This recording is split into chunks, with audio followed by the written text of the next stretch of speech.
3 degrees in the barn, 41 degrees inside the room. She built out of straw.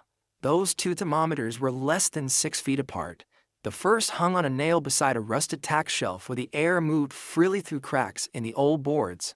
The second hung inside a square shelter she had wedged into the southwest corner, under a hayloft, behind 2 walls of stacked straw bales and a hanging blanket door. Same building, same night, same hour before dawn. One reading said a hard winter was still in charge. The other said a woman with $86, a notebook, and a sharper understanding of heat had changed the terms. That is the whole reason people still talked about that week. Because from the aisle, what she built looked almost insulting in its simplicity. It looked like animal bedding stood on end.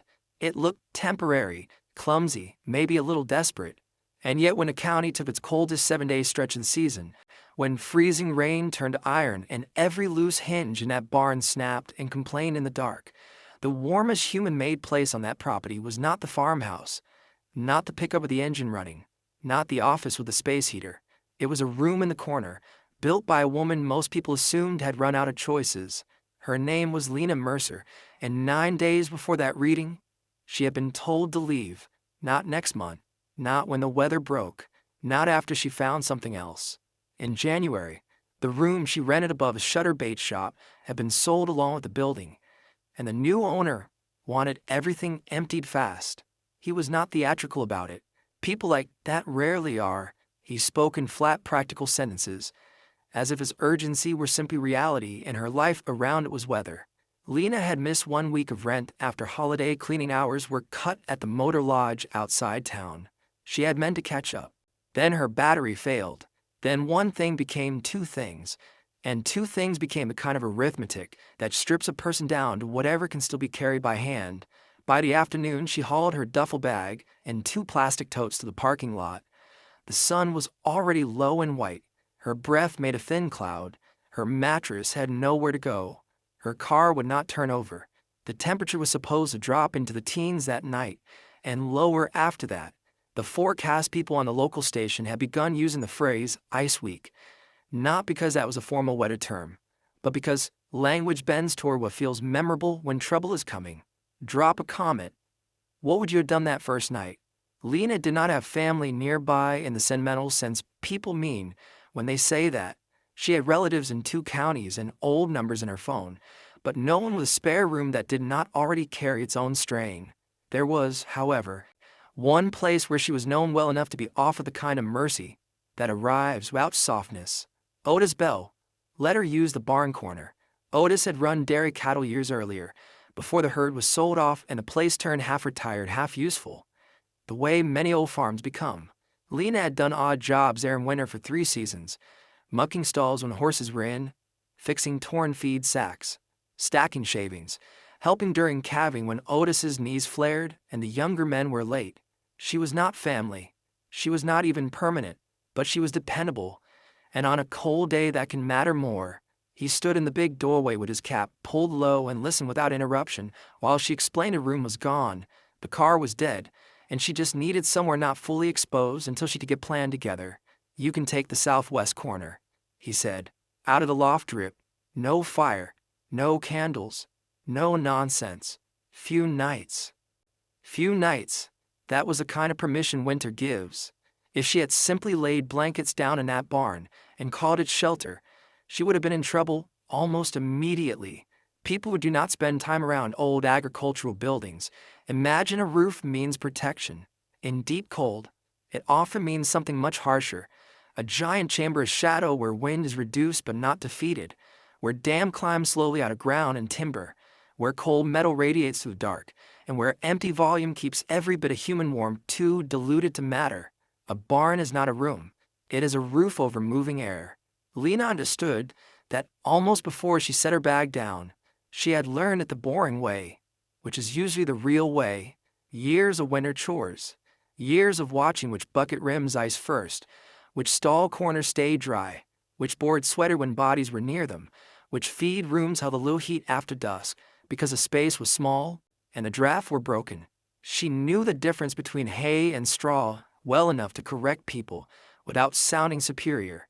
Hay feeds animals. Straw is mostly hollow stem and trapped air. Dry straw is not magic. It is insulation. Crude insulation, yes. Messy insulation, but insulation all the same. By dusk on that first evening, when Otis's son Reed came through carrying chains and saw her dragging old pallets across the floor, he laughed in a brief, tired way. "Oh man, sure he was looking at a losing effort. You making a nest." "A smaller room," Lena said. "In there? In here." He looked around the barn, then back at the pallets, then at the stack of straw bales against the far wall. "That'll be a mouse hotel by midnight." "Maybe," she said. "Still better than trying to heat all this." He snorted, but that was the first moment the whole thing was visible in outline. She was not trying to survive the barn. She was trying to survive a volume of air no bigger than she could control. That distinction was everything. The corner she chose mattered, southwest, under the loft, gave her two existing walls and some overhead shielding from the places where the roof leaked during thaw. The prevailing winter wind in that valley came out of the northwest and found every crack on the opposite side first. Not perfect shelter, but better than center aisle exposure. She paced out a footprint just under 7 feet by 8, enough to sit up, store what she owned, and sleep without pressing against walls, but small enough that her body heat would count. Most people fail winter shelter math by dreaming too large. Lena cut it down until the space bordered on inconvenient. That was part why it worked. The floor came first because the ground never negotiates. The barn corn was packed earth over old stone, colder at night than the air above it, and A would drink heat from a body for hours without seeming to change. She laid down 4 scavenged shipping pallets and bridge air gaps with scrap planks Reed had tossed toward the burn pile a month earlier. Over that went flattened feed bags, 2 layers of cardboard from a tractor part shipment, then a wool army blanket she had found in Otis's loft years ago and been told she could have whenever she wanted. She had never taken it. Now she shook mouse dust from it and spread it flat. She left a narrow air gap beneath the pallets because trapped air under a floor matters. She did not say this out loud to anyone. She just built for it. By the time the moon rose above the bare sycamores behind the property, she had the beginning of a platform and a pile of materials that made other people more certain she had lost perspective. Straw bales from the old stack, 2 horse blankets with frayed edges, a blue tarp with a split grommet, binder, twine, a box of screws, a roll of contractor plastic, an old interior door with no knob, cardboard everywhere. To the untrained eye, it looked like poverty gathering itself in public. Otis's sister, Marjorie, brought out a thermos of coffee and stood watching Lena measure the gap between the pallet edge and the barn wall. "I know you're trying," she said carefully, "but straw's for livestock. It gets damp, then it gets cold. Only if I let warm, wet air reach the cold side and stay there," Lena said. Marjorie blinked once, not offended, just unconvinced. "You planning to sleep in there tonight?" "No. Build tonight. Sleep tomorrow." "Where tonight?" "In the truck cab if Otis doesn't need it." She said the same way she said measurements, without theatrics, without appeal. That unsettled people more than panic would have. Panic gives others a role. Calm competence forces them to wait and see whether they were wrong. The next morning, the temperature at sunrise was 15 degrees, and the barn smelled of iron, chaff, and frozen manure. Lena started stacking bales. She used 14 in all, though only 10 formed the visible walls. 2 existing barn walls made the back and one side. On the 2 open sides, she stacked straw bales 2 high, wide face down. Seams staggered so no vertical crack ran from floor to ceiling. Wherever daylight showed through, she packed loose straw inside feed sacks and jammed them into the gaps. The bales were ugly up close, twine biting into yellow stems, chaff drifting from every lifted corner, but they did not need elegance. They needed dead air and thickness. By noon, Ree came back through and found an actual enclosure taking shape. "You're serious." "I was serious yesterday." "You can't heat straw." "I don't need to. I need to stop feeding the cold." That was the kind of sentence that sounded wrong until the weather arrived. The roof of the small room mattered even more than the walls because heat is ambitious. It climbs. If you give a full barn to disappear into, it will take the invitation. Lena scavenged 2 long poles from a broken gate and ran them from wall support to bale wall, then laid pallet slats and scrap lattice across them to make a low ceiling just under 6 feet. She did not leave it flat. She slanted it slightly toward the back, so any condensed moisture would move away from where she slept. Over that frame she put cardboard, then a moving blanket, then the contractor plastic, not as outer armor but as a managed barrier, warm side moisture control. She kept telling herself the sequence like a recipe because one bad layer order can ruin a winter's shelter slowly and thoroughly. The door took longer than anything else because doors are where ideas fail. A wall can be thick and reassuring. An entry point ruins certainty.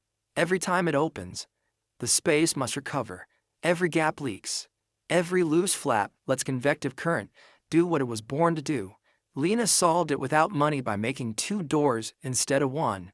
The old interior door, cut short and set against a simple frame, became the outer break. Behind it, she hung a horse blanket, weighted with bolts and a hem. Cold air spilling in would meet obstruction, then dead weight, then the smaller room. It was not elegant. It did not latch properly, but it made the opening behave less like a mouth and more like a bend in a tunnel. By late afternoon on the second day, the skeleton of the shelter stood complete, and that was when the mockery changed shape. It did not get louder. It got more specific. A man from a neighboring property, Pete Hollis, stopped by to borrow a chain binder and stood there long enough to study the corner with a smirk that held on through 3 different thoughts. "What's this then?" "Lena's winter palace," Reed said. Pete barked out a laugh. "Out of bedding? Out of insulation," Lena answered. Pete walked nearer and pressed a knuckle into one bale. "This thing catches. She goes up like a torch." "No stove," Lena said. "No flame." "So, what are you heating it with?" She held up both hands in her gloves. "Me?" That made him grin wider, because to most people human body heat sounds like a joke until they remember how many nights of history were survived by making spaces smaller, drier, lower, and less exposed. We inherit technology so thoroughly that we forget heat was once a matter of geometry, fabric, breath, and nerve. Pete stepped back. "January is a bad month to get creative. It's the month I had." He had no answer to that, which did not stop him from leaving doubtful. That evening she set the first 2 thermometers, one in the barn aisle, one inside the new room, hanging about 2 feet above where her sleeping platform would be, away from direct breath.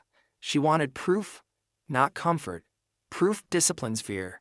It also disciplines memory, which grows dramatic after hard nights. Her first sleep in the straw room was not a triumph. It was a test, and the test found weaknesses outside the inner blanket. The barn air fell to 17 degrees just before dawn.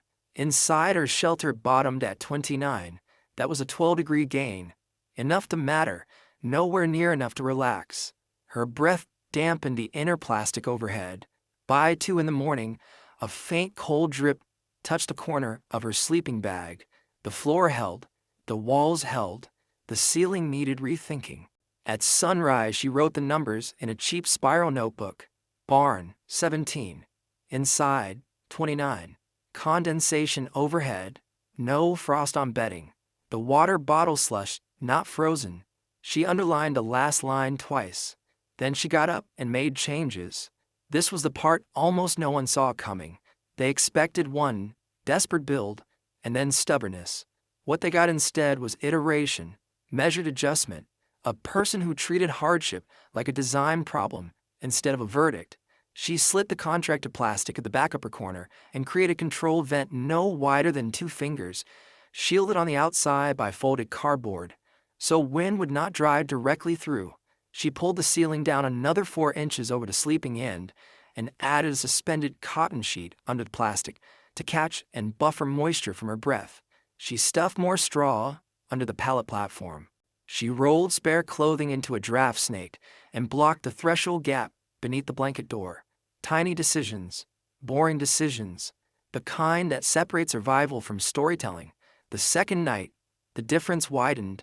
Barn at dawn, 14 degrees. Inside, 36. She felt it before she saw it. The air in the room no longer had that raw, metallic emptiness that turns every exposed inch of skin into a liability. It was still cold, It was barn cold converted into something survivable, not home cold improved into comfort, but her socks were dry when she woke. The blanket near her mouth was damp, not crusted. The gallon jug she kept by the wall stayed pourable. That alone was startling. Water in the aisle had a skin of ice. Water inside the straw room merely felt winter chilled. When Marjorie came out with coffee again and asked whether she had made it through, Lena showed her the notebook instead of making a speech. Marjorie frowned at the figures. "That's real. You're holding the outside thermometer in your hand," Lena said. Marjorie looked toward the corner, then back at the page. "Still looks ridiculous." "It can look however it wants." There's a kind of intelligence that bothers people not because it is aggressive, but because it refuses to ask permission from appearances. Lena's room was offensive to surface judgment. Nobody would choose it if they had better choices. Nobody would put it in a magazine. If you saw only the materials, you thought poverty. If you saw the measurements, you had to admit design. By the third night, the room began to behave less like an improvised refuge and more like a controlled interior. Lena added one more element, and it made the whole system coherent. At the end of each evening, she filled 2 heavy rubber feed tubs with hot water from the wash line and utility shed and sealed them tight, then slid them under the sleeping platform before getting in. Not enough heat to rescue a badly built shelter, more than enough to stabilize a well-insulated small one. Thermal mass, plain and simple. Let the water start warm. Let the room slow its loss. Let the body carry the rest. She was not creating comfort from nothing. She was preventing the usual waste. That night the outside thermometer read 12. Inside 38. The gap was no longer an accident. Reed stopped joking after he stepped in to help her square the doorframe and felt the difference on his own face. It was subtle at first. The absence of bite. The way breath did not knife his way back into your nose. The way the straw walls dulled the barn's echo until rooms sounded closer, softer, inhabited. He stood there with one gloved hand on the hanging blanket and looked up at the low ceiling. "It's warmer in here than in the tack room. Smaller than the tack room. You got enough air?" She pointed the vent slit and the lower seam under the door. "Enough exchange, not enough draft." He nodded slowly, as if annoyed by how reasonable that sounded. What turned general skepticism into real attention was not warmth alone. It was the numbers staying honest over several nights. Lena logged them all. Night 4 brought wind out in north, and a barn reading of 10 degrees at dawn. Her interior held at 37. Night 5, with the sky clear and the coal drier, the aisle hit 8. The straw room fell only to 35 and recovered into the 40s once she was back inside after a midnight trip out. She measured wall thickness with her hand sometimes, not scientifically, just to remind herself what the bales were buying. Roughly 18 inches of packed stem and stillness. She listened for where the barn spoke loudest in gusts. She patched the outer side of the door, where pressure found a seam. She brushed away any chaff that migrated close to her battery lantern. She kept the space disciplined. That mattered as much as the design. Word spread the way useful rural information often spreads, through mild ridicule first, then to practical curiosity. Somebody heard that the woman in Belle's barn had made a little straw box and was sleeping in it. Somebody else heard there were thermometers involved. By the end of the week, the story had acquired embellishments she did not deserve and claims she never made. People said she had no heat source at all, which was not quite true, because she counted her own body, her bedding, and the hot water tubs as part of the system. Others said the room stayed room temperature, which it did not. 38 degrees is not cozy unless you understand what the surrounding building is doing, but survival stories distort early. Proof is the only thing that straightens them back out. Then the forecast worsened. The county emergency page issued a freeze advisory followed by an ice warning. Freezing rain first, then a sharp temperature drop, then wind. That combination is crueler than simple snow because moisture gets into places where dry coal cannot, and once it hardens there, every mistake turns structural. Barn roofs pop, gates seize, which swells, then locks. Wet fabric becomes armor. Otis stood in the yard the morning before it hit and looked up at the clouds pressing down over the ridge. "You can come in a mudroom for a couple nights," he told Lena. It was a decent offer, It also came with complications everybody understood, and nobody said. Houses change when temporary hardship crosses a threshold and lingers. Space narrows, routines rearrange, privacy evaporates, gratitude becomes a daily performance. Lena did not refuse because she was proud. She refused because she had built something that would begin to prove itself, and because survival sometimes means preserving the small terms of dignity you still control. If it fails, she said, I'll tell you fast. Otis looked at the straw room through the half-open barn door. Think it'll hold? I think the idea will. He accepted that answer because he was old enough to hear the difference. Freezing rain started after dark with almost no sound at first, just a fine hiss on the roof and a faint tapping along the south wall. By midnight, the barn had changed voice entirely. Every surface seemed skinned in glass. Hinges clicked and released. Somewhere high in the rafters, ice gathered and dropped in hard little bursts.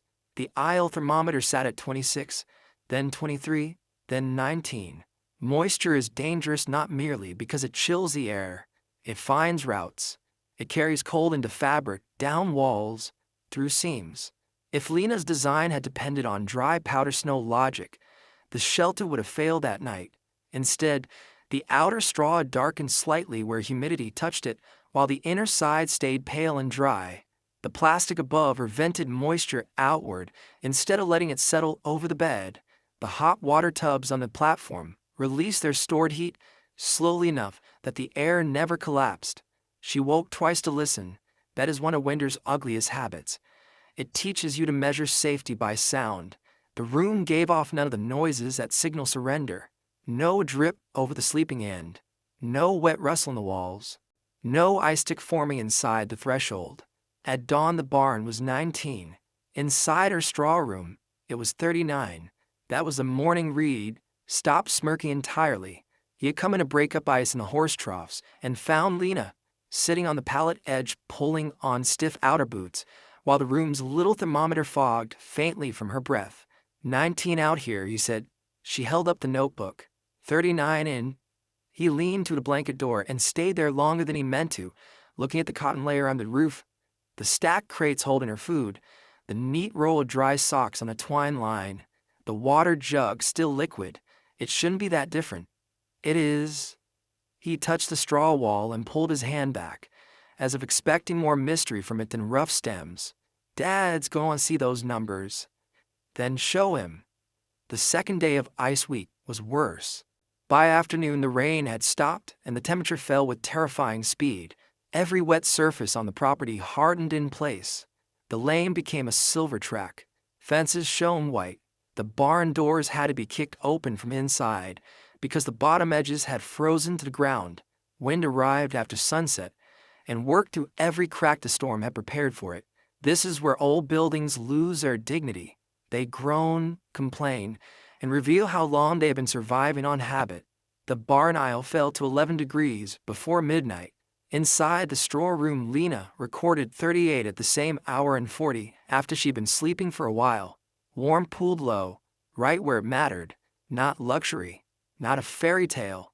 Simply a controlled interior climate, preserved against a large and different one. She spent that night awake in intervals, checking the door flap, adjusting the blanket around her shoulders, listening to ice crystals skitter from the rafters. The psychological strain of such weather is easy to underrate. Even when a shelter is holding, the mind keeps rehearsing failure one component at a time. What if the roof drips? What if the door lifts? What if the water tubs cool too quickly? What if damp has already entered the straw? And you will not know until morning. She answered each fear the same way she had answered the cold in the first place, by checking a real thing. Touch the wall. Dry. Touch the blanket seam. Still heavy. No draft. Check the bottle. Liquid. Check the numbers. Stable. By the third day, people from outside the property were asking about it in that tone halfway between amusement and caution. Pete Hollis came back because chains always need returning, and curiosity is harder to hide in bad weather. He stood in the aisle stamping his boots and watching steam roll faintly out when Lena lifted the inner blanket. Still in there? Still in here? What's it read?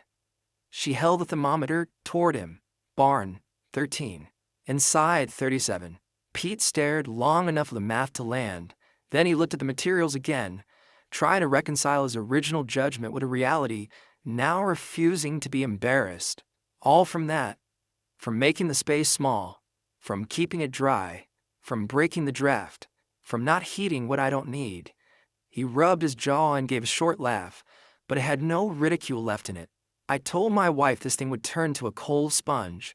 It might have, Lena said, and I built it sloppy. That answer was almost harder to hear than a boast would have been. A boast lest the listener dismiss the speaker. Precision demands respect. Midway through the week, when the county school buses were canceled and road crews were warning against travel after dark, the outside temperature plunged to 6 degrees. The barn aisle held 9 for an hour, then 7, then sank lower before dawn. Otis himself came out with a flashlight and a wool coat over his coveralls. Partly because he wanted to check the livestock water lines, partly because he had lived long enough to distrust extraordinary claims until his own hands had verified them. He stood at the threshold, while Lena read the 2 thermometers aloud. Aisle is 5, she said. Inside is 40. Otis stepped in. He did not say much. He had the farmer's habit of spending words only where they buy something, but he noticed everything. The bales packed tight at the seams, the dry underside of the roof cloth, the boots warming near the water tubs, the lack of visible frost inside the room, the way the air, though still cold, no longer attacked the lungs. He looked over at the notebook. You kept every reading, every morning, some nights. He turned 3 pages with his thick fingers. Numbers, notes, adjustments, a line about moving the vent flap half an inch, a line about adding straw under the pallet, a line about one blanket edge gathering moisture and being rotated out. That's why it works, he said. Not the straw, not the luck, the attention. Before you hear how the week ended, it is worth asking yourself one thing. If you had walked into that barn on the day she started, just loose straw, scrap wood, contracted plastic, a woman recently thrown out, and everybody around her sure January was about to prove her foolish, what would you have believed? Would you have trusted the look of the materials, or the possibility that somebody had understood the problem more clearly than the people laughing at it? Because cold is a brutal editor. It removes style from the argument. After enough hard nights, only function remains. The 5th night of Ice Week was the coldest. The sky had cleared in the mean way winter sometimes does after storm, pure and black and mercilessly efficient at letting heat leave the ground. The stars were sharp enough to make the yard feel even emptier. Every surface in the barn had dried into stiffness. Leather straps hung like boards. A metal scoop left on the feed been burned to hand through gloves. Breath traveled like smoke and stayed visible. That was the night of the reading people remembered, just before dawn, when the whole property had gone silent in the heavy way that comes before machinery starts, and before anyone has yet proven they can move comfortably through the morning. Lena woke and checked the thermometers by lantern light. The aisle, 3 degrees. Inside the straw room, 41. A 38-degree difference inside the same barn. She wrote it down once, then again on a clean page by itself. Barn 3, room 41. There are numbers that become stories the moment they exist, not because they are huge, because they violate expectation cleanly.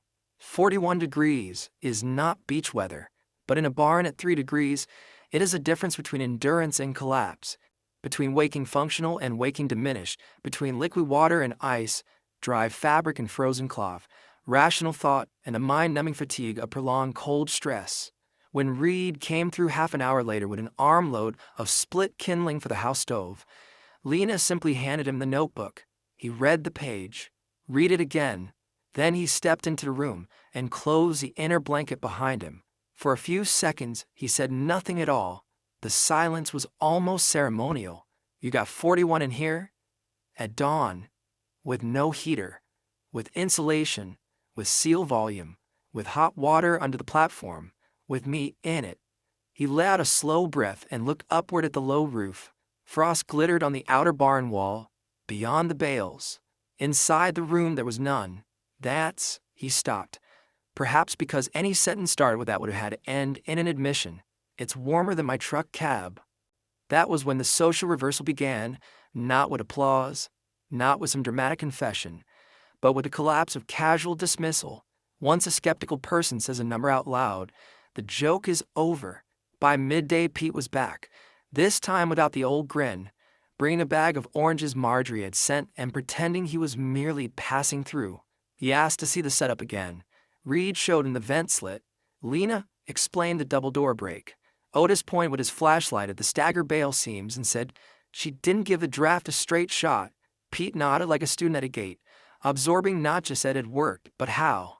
On the sixth day, a younger neighbor came to borrow salt and ended up standing in the aisle asking whether the same principle might help in a lambing pen. On the seventh, Marjorie brought a second notebook in case Lena wanted to keep logging temperatures after the cold broke. Nobody called it a nest anymore. Nobody called it ridiculous. They had graduated to practical questions. How many bales? How low was the ceiling? Did the floor need air gap? Was the plastic essential? Could moving blankets work instead of horse blankets? People are quick to mock what they do not understand, and quicker still to imitate. It once the proof survives weather. Lena answered without performing victory. That restraint mattered. She did not turn the room into a speech about grit. She did not romanticize being thrown out in January. She did not pretend necessity had become freedom. Every night still required care. She still woke to check for moisture.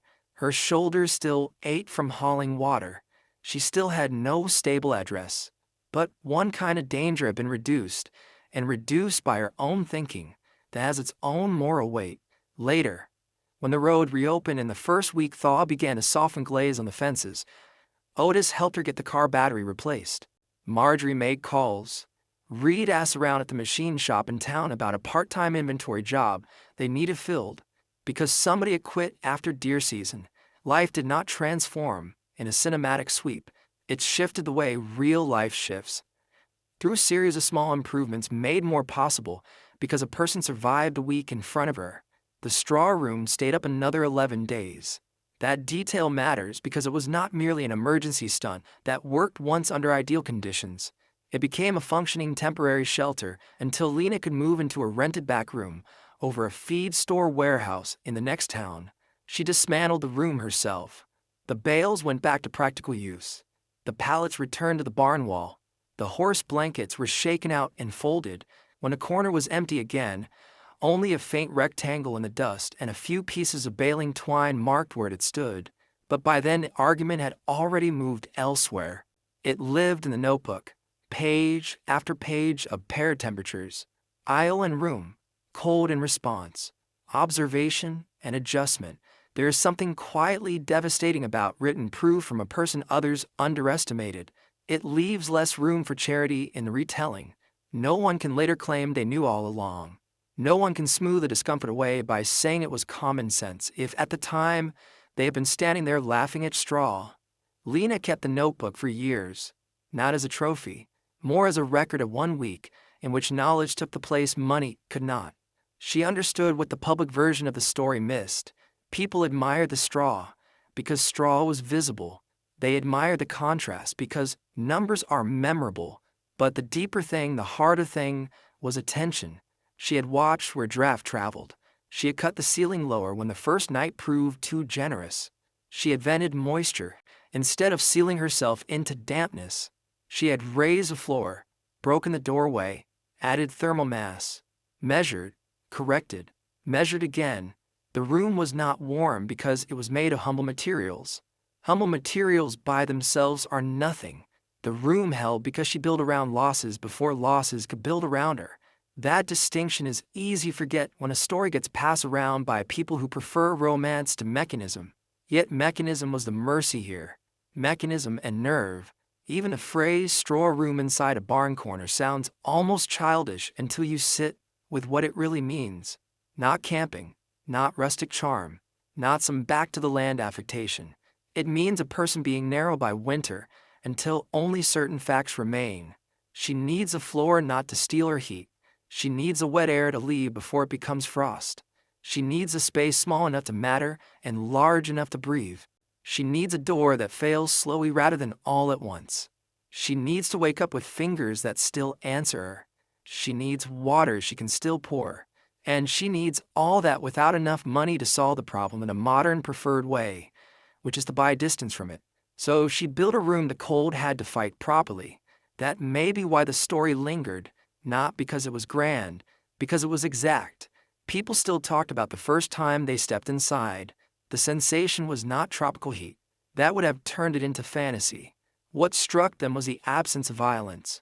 Outside the little room, the barren air took from you every second. Inside it, the taking slowed. Your jaw unclenched. Your lungs did not flinch. Your gloves seemed suddenly optional. The body, which keeps such strict account in winter, noticed a difference immediately. One evening toward the end of that stretch, Marjorie stood just inside the blanket door, while snowmelt dripped from the eaves outside, and said more to herself in the Lena, "I thought this was sorrow wearing itself out." Lena looked up from her notebook. "What is it instead?" Marjorie touched the straw wall with 2 fingers. "Skill, I think." It was one of few perfect sentences spoken in that barn, because hardship can look so much like disorder from the outside that people miss the intelligence inside it. A person using scrap is assumed to be improvising blindly. A rough structure is assumed to be rough in thought. But winter does not reward blind improvisation. It punishes it. Survival under those conditions has to be specific, layer by layer, leak by leak, inch by inch. That is what the skeptics had missed. They were judging the dignity of the materials instead of the logic of the build. When Lena finally left the property, she thanked Otis in the plain way people there tended to thank each other. No speeches, no tears in the yard. Reed helped load the totes. Marjorie tucked food into the passenger footwell. Pete, of all people, came by later that week and admitted he had started lining a drafty tool shed with straw on the north side just to test something. That was as close an apology as she would ever get, and she knew enough to accept it. Years later, if the subject came up, people remembered different details.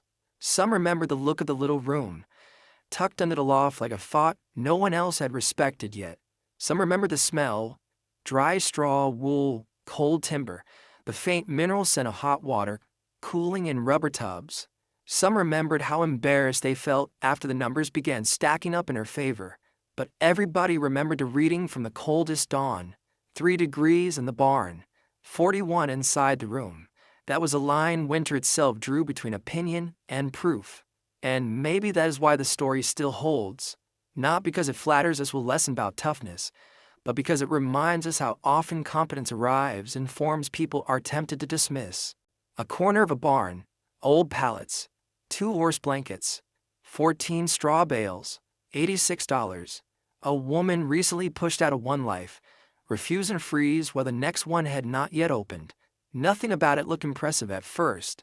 That was a mistake. By the time Ice Week ended, the barn had said everything that needed saying. The boards had cracked, the hinges had frozen, the aisle thermometer had dropped to 3, and in the corner, behind a blanket door and 18 inches of dry stock, a room no one respected at the start held 41 degrees, and a human being steady enough to write it down. If you want more stories like this, people who solve hard problems with sharp thinking instead of easy money, subscribe. That's all this channel is.